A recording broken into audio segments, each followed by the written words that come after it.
All right, if you've ever been in the trenches of project management, you know there's always been a kind of rulebook. But what happens when the game itself just completely changes? That's what we're diving into today. This huge shift in how we think about project management, all through the lens of the brand new PMBOK Guide 7th edition. Let's jump right in. Okay, so let's just ask the big question right up front. For years, project management was all about following a clear, structured path. It worked, right? So why change it? Why fix what ain't broken? The answer is pretty simple, actually. The world that old rulebook was written for, well, it just doesn't exist anymore. And look at what's driving this change. It's not just one thing. It's like a perfect storm, really. You've got artificial intelligence, you've got these incredible cloud capabilities, and they've spawned whole new ways of doing business. And because of all that, the focus has shifted. It's no longer just about delivering a thing, a product. It's about delivering an outcome. It's not enough to build the app on time anymore. The real question, the one that matters, is does this thing we built actually solve a real problem for our customers in this crazy fast-moving world? So to keep up with all this, the guide itself had to change. I love this analogy. Think of the old PMBOK guide as a super detailed cookbook, with exact measurements and step-by-step recipes. The new one, it's more like a professional chef's manual.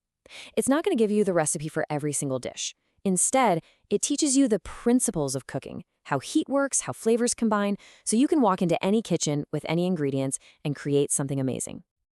And right here, this is the heart of the change. It's a huge philosophical shift. We're getting away from that old, rigid, if this happens, then you must do that kind of thinking.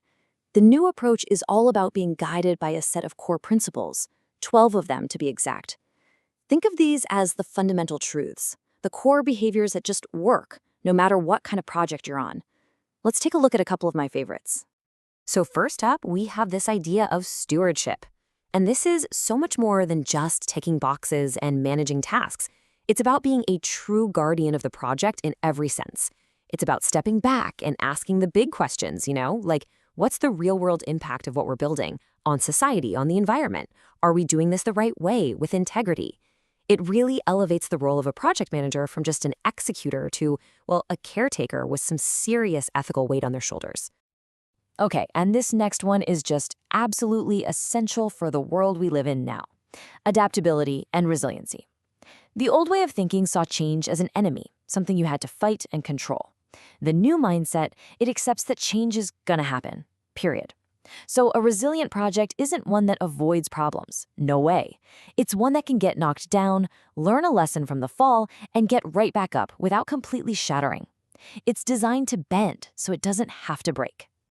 All right, so if the principles are the why, the philosophy behind it all, then these performance domains are the what. They're the big, chunky areas of work that you have to get right for a project to succeed. But here's the key thing. They're not a checklist you go through one by one. They're all interconnected, all working at the same time. You can kind of think of them as the different parts of an engine room, all firing together to move the ship forward. And there are 8 of these domains in total. They cover the whole shebang. Stakeholders, planning, delivery, you name it. But the magic word here is interconnected. You can't just nail one and let the other slide. Success is all about how they play together. So let's put a couple of them under the microscope to see what this really means in practice. Let's kick things off with the team domain. And this goes so far beyond just making an org chart and assigning tasks. This is about the people. It's about actively building a culture, a place where people actually feel respected, where they're empowered to take ownership, where they want to collaborate. It's a recognition that an amazing team isn't just a collection of smart people. It's a living, breathing thing with its own culture. And the project manager, they're the architect of that culture. Then you've got the measurement domain. And I know what you're thinking, spreadsheets, Gantt charts, status reports. But this is a way smarter than that old school tracking. It's about pausing and asking a really important question. Are we even measuring the things that matter? I mean, sure, we can be on time and under budget, but so what? Are we actually delivering the value we promised? This domain is all about finding the right metrics to know if you're actually winning, not just if you're staying busy. Okay, so we've got these guiding principles and these interconnected domains. You're probably thinking, this is great, but what process do I actually use? What framework do I follow? And this is where the new guide gets super practical and, frankly, super helpful. It completely throws out the old one-size-fits-all idea. Instead, the single most important skill it champions is something called tailoring. What does that mean? It means that you, as the project leader, have to be the one to thoughtfully choose and mix and match your methods, your tools, your entire approach to fit the specific project you're working on. The days of having one right way to do things are officially over. And this table breaks it down perfectly. I mean, if you're building a bridge, you pretty much know what you need to do from the start. The requirements are stable. That's a perfect case for a predictive approach. But what if you're building a brand new piece of software? You have no idea what users will want. You need to be able to change and adapt on the fly. That's where an adaptive approach comes in. And of course, most projects are somewhere in the middle, which is why the hybrid model is so powerful. It's all about knowing which tool to pull out of the toolbox.